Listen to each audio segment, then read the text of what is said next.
1万名乞丐参加比赛，最后通过3人成为上流人，荣华富贵，其余人不是发疯就是死亡。但即使比赛如此残酷，参加的人仍络绎不绝，因为在未来社会，99%的资源都掌握在1%的上等人手里面，下等人想翻身就只能通过这个考试。第一关是堆积木，但和我们平时堆积木却不同，它要求参赛者从面前一大堆散块中，在3分钟内组成至少9个正方体，否则就会死亡。比赛正式开始，众人都疯抢散块，而轮椅哥小黑却抢不到。金克斯好心帮他抓来大把，却遭到其他人的冷嘲热讽。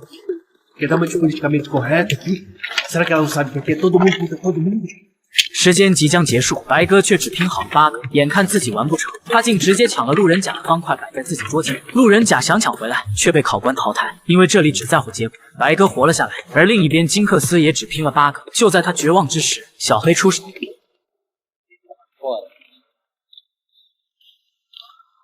8个小正方体组合成一个大正方体，金克斯侥幸过关，而更屌的是表姐，她直接拼出了11个。第一关结束，通过的人到食堂吃自助餐，大家正兴奋的聊天，幻想着成为上等人的日子。可突然来了个考官，直接拖走了金克斯和她的闺蜜，然后给他们抹上黑泥，带到了小黑屋。他们被怀疑是卧底。原来很多下等人不满这个制度，暗中成立了地下组织光荣团，目的就是为了搞破坏。而考试负责人杰斯收到确切消息，有一个光荣团卧底困进了此次考试，而卧底就在金克斯和闺蜜2人之间。很快2人便被带来审问，保安壮杰给他们2分钟时间自己坦白，自己在进来时必须得到答案，要是没人承认就只能把他们都杀掉，随后就走了。2个女孩刚开始都哀求对方承认，都说自己根本没加入光荣团，可时间就要到了，没有结果2个人都得死。金克斯突然对闺蜜说，我们肯定被冤枉了，与其等死还不如拼死一搏，等下壮姐进来了，看暗号我们一起动手干你。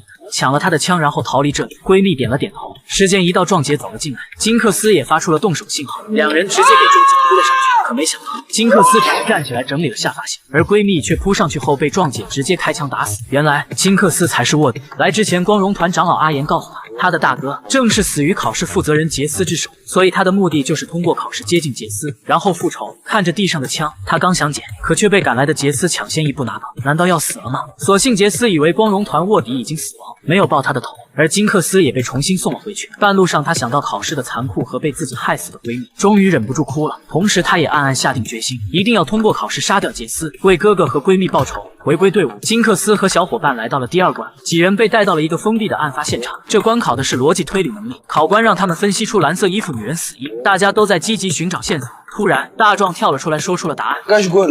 其睿智的表现立刻得到大家的称赞。而只有小黑一动不动，仿佛陷入了沉思。接着，众人开始紧张的寻找线索，看假人表情，看房屋布置，看桌上摆件。可突然，大壮竟然又打碎了道具，这让众人对大壮很是不满。找了半个小时，众人还是丈二和尚摸不着头脑。正在焦躁时，一直纹丝不动的小黑大声说道：“随即他开始给大家推理。首先，这是2对情侣的一个聚会，而情侣蓝衣女和 T 恤男是客人，因为他们手上有婚戒，脚上都有泥。其次，众人盘子里都没有老干妈，而只有蓝衣女有，说明她中毒了。但中毒后，她却没有望向自己老公，而是望向了男主人，因为人在危急时刻首先想到的肯定是最亲密的人。而最后，所有人中只有女主人没一点反应，这说明她早已知道蓝衣女人的身份，给女客人下了毒。这波分析简直无懈可击，看来真相已经大白，这是女主人毒杀小三的凶案现场。小黑简直是 YYDS。众人准备提交答案，可这时白哥却直接泼了盆冷水。爷子害了，真相只有一个，女人是死于银过敏。由于白哥在第1关的表现，大家开始讥讽他，开始不紧不慢地分析道：首先，除蓝衣女人外，每个人的桌上都有金属摆件，而且他们都戴着大金链子、小手表。女人则戴的是玻璃戒指和木头项链，而她的餐桌旁放着一把银质餐刀，这说明她是对银过敏发生了呼吸道阻塞而死。众人不解地问：小白解释道：因为女主人的餐巾上也有老干妈，她不可能吃自己下的毒。众人接着问：小白解释，因为男主人是个医生，果然抽屉里有许多医学图纸，这也坐实了男主人医生的身份。小黑面子有点挂不住了，问了最关键的一个问题。Pode ser médico, mas a mulher de azul tá morrendo, a anfitriã tá ali. Tranquila, despreocupada, se ela não envenenou de propósito. 小白也还没想通，这时表姐却开口了。Ela é cega, por isso que ela não tá olhando pra engasgada. 而小帅也找到了一本盲文书。É cega mesmo. 阿言和众人都不理解，为什么表姐没找到盲文书，也能知道女主人是盲人。表姐 A mesa dele tem uma luminária, a dela não.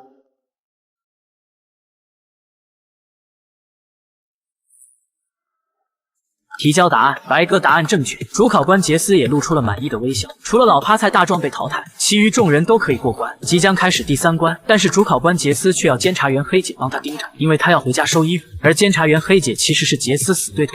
卧底杰斯身旁就是为了搞垮他取而代之。而听到这扯淡的理由，黑姐心中不免多了些鄙视，便表面答应，实则偷偷跟到了杰斯房间，却发现他房间没人，便到监控室查看。没想到他发现了杰斯的惊天大秘密，只见杰斯竟然悄悄换上了乞丐装，然后拿上瓜果进入了左岸。这种行为简直是在作死，因为上等人禁止前往底层。但黑姐却不准备立马举报杰斯，她心里有了一个大胆的计划。金克斯等人也来到了第3关，这次他们被安排进了一个大豪宅。没想到，想象中的残酷淘汰并没有发生，相反，众人整天好吃好喝。金克斯和小黑甚至谈起了恋爱。半夜，表姐和小黑一起上厕所，竟意外发现豪宅出口都被封死了。紧接着，食物和水也不再提供。小黑赶紧把这一消息告诉了大家，大家都很着急，没有食物和水，这怎么活得下去？大家都在抱怨时，只有小帅注意到了墙上不断变化的2进制编码，因为这让他想起了房间里的拉杆。突然，小帅脑袋像是开了光，把众人召集在了一起，兴奋说道：“屏幕上总共64个0和1，分别代表上和下，而8个房间，每个房间有8个拉杆，加起来刚好也是64个。所以在数字变化前同时拉动对应的拉杆，就会有奇迹发生。而这也肯定是本次关卡的考验内容。”众人被小帅分为文成武将，一组负责记忆数字，另一组负责拉杆。随着众人拉动拉杆，管道里也成功掉下来了食物。众人兴奋的大叫，可打开一看却懵逼了，食物只有1份，几百号人这怎么够分？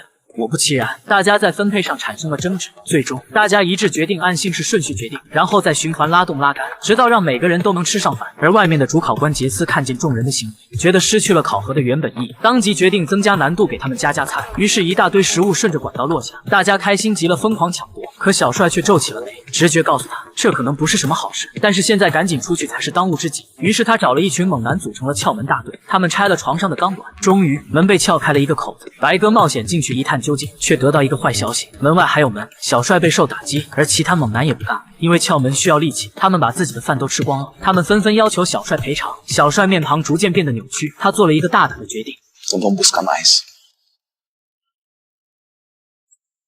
小帅带领猛男们闯入了其他人房间，逼迫众人交出自己的食物，不然就棍棒伺候。众人只能屈服，只要够狠就有饭吃。越来越多的人变成了小帅爪牙，整个房间宛如人间炼狱。而主考官杰斯也来了兴趣，他想看看事情会发展到哪一步。而豪宅内已经疯狂了的小帅继续掠夺，一个女孩藏自己食物被他发现，他直接冲过去拎起了女孩，重重摔倒地上，说女孩应该自觉把饭菜贡献出来。不仅如此，他还逼女孩道歉，女孩无奈只能屈服。可下一秒，小帅竟一棍子打死了女孩，原因竟是他觉得女孩不是心服口服，实在是人渣。而女孩的死也彻底激起了受欺压人的愤怒，在表姐的带领下，他们永结同心，把小帅和他的爪牙打得血肉模糊。而这时门也缓缓打开，众人争先恐后的向外跑去，在地上奄奄一息的小帅也努力朝大门爬去。可杰斯却不打算轻易放过他，在小帅身子爬过半个门时，他按下了关门开关。而剩余的众人也来到了第4关，意味着他们一只脚已经进入了上流社会。这次需要他们在亲情和前途之间2选1。几人被带到了不同的房间，墙上挂满了亲人的照片，紧接着亲人也被带到了这里。考验正式开始，想去上流社会，他们就必须抛弃自己亲人，但如果放弃，可以带着一大笔钱离开。很多人选择了后者，小黑也不例外。小黑从小被父亲一个人拉着大，他想放弃选拔，用这笔钱孝敬父亲，可是父亲却直接拒绝了，因为只有皮城的医疗技术，小黑才有站起来的可能。Enquanto você pode ir lá e ser curado sim! Que você seja feliz e saudável. 说完头也不回的走了，真是父爱如山。而白鸽的情况和小黑截然不同，白鸽的母亲要他退出，有了这笔钱他们就能好好生活，可白鸽却不愿意，他已经过够了穷逼生活，他不想他的孩子一出生也要遭受这样的苦难。但白妈威胁他说曝光他伪造身份的事，白鸽也反过来威胁母亲。Se você me denunciar, eu falo que a ideia foi tua. 母亲气愤离开，而表姐一进入房间就被放倒了。等她醒来时，自己已经被绑了起来。来人是她曾经惹到的街溜子，假扮表姐亲人前来报仇。可当她看到盒子里的钱时，她改变了主意，她要表姐放弃比赛，而她也可以放表姐一马。表姐假装同意，可就在街溜子松绑的一瞬间，她拿起雕塑狠狠抡了他的头，然后迅速去开门想逃跑，可门却被提前锁住了。表姐再次被放倒，面对街溜子的逼迫，她却毫无畏惧。奇怪的是，该溜子反而放过了他。原来他是选拔会成员假扮的，刚才只是为了测试屌姐想进入 P 城的决心。最轻松的是金克斯，由于他没有亲人，所以他毫不犹豫的选择去 P 城。小黑、白鸽、金克斯终于来到了最后一关，他们只需要完成一件小事就可以过关。小黑的任务是改良刚刚的测试，他很快想出了解决办法。考官非常赞同，可随后就不经意的问小黑。 Digamos que alguém chegue hoje e diga que seu pai está à beira da morte. Você desistiria do processo? 小黑心里一惊，难道这才是真正的考验吗？心中有了考虑，小黑脱口而出。考官满意的笑了，准许他过关。而金克斯的任务是说服在考核中被自己害死闺蜜的父母，再把他们小女儿送来参加选拔。不出意料，这对父母当即表示了拒绝，并要离开。眼看考核面临失败，金克斯赶紧拦住他们。 Nada pode acontecer, a gente não pode culpar ninguém. Também não adianta isso, não dá.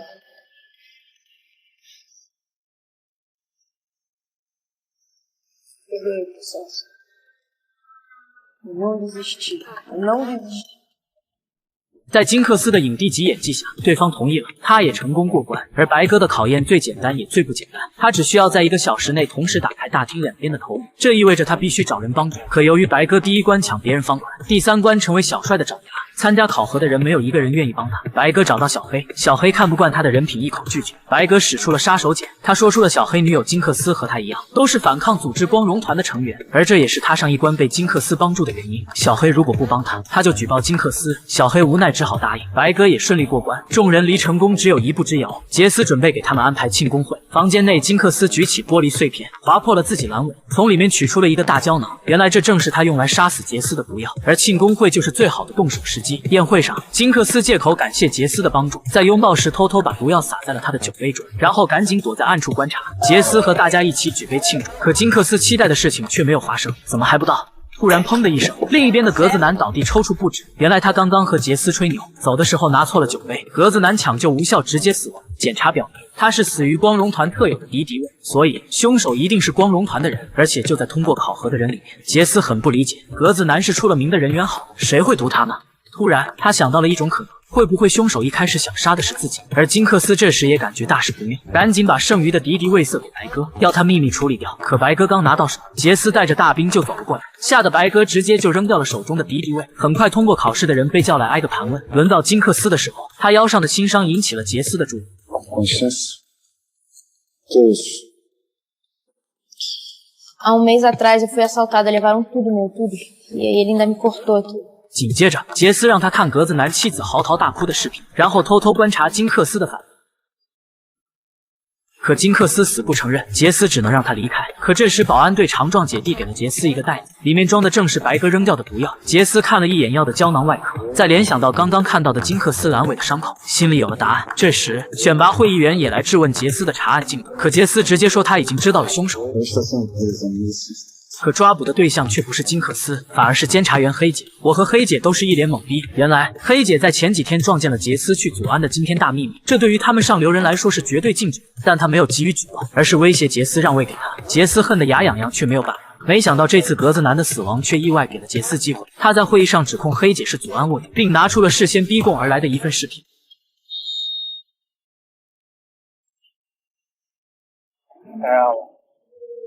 Aline.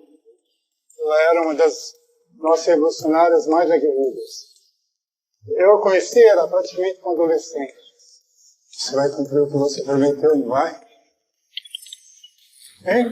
Fala comigo. 铁证如山，黑姐就算说真话也没人相信，意外的除掉了黑姐这个心头大患。杰斯准备收拾真正的凶手，他叫人把金克斯绑了起来，不停的折磨着他。金克斯终于说出了原因。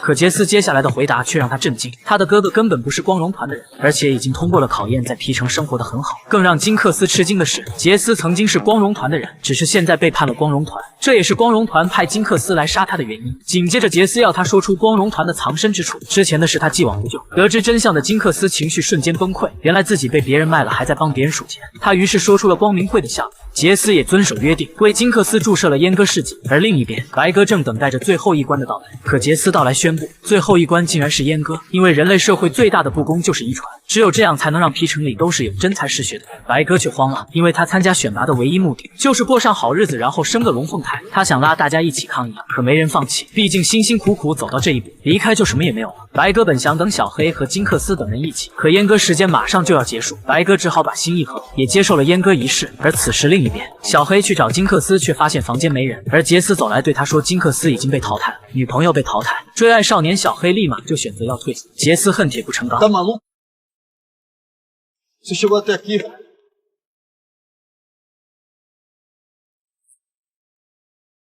可到了门口，小黑瞬间懵逼了，因为他上一关的考官告诉他，刚刚这也是个考验，目的是看他想进入皮城的决心是否坚定。金克斯现在已经晋级，还没进行阉割的还有屌姐，因为他在考核中的亮眼表现，让他有机会进入选拔会的高层。他被带到了一间密室，里面的人正是和自己有过节的黑帮扛把子。杰斯告诉屌姐，只要按下红色的按钮，他就是下一任的保安队长，但扛把子也会被杀掉。屌姐手放到了按钮上，但是最后他还是放弃了，因为他觉得扛把子虽然惹到过自己，但罪不至死。以前他没得选，但是现在他想做个好人。杰斯很失望，觉得看错了黑姐要淘汰他。屌姐却突然狂笑了起来，因为在这一刻，屌姐终于看清了选拔会和皮城的真面目，那里不过是一群丧失人性的人的聚集地。 Parece que sim, mas não.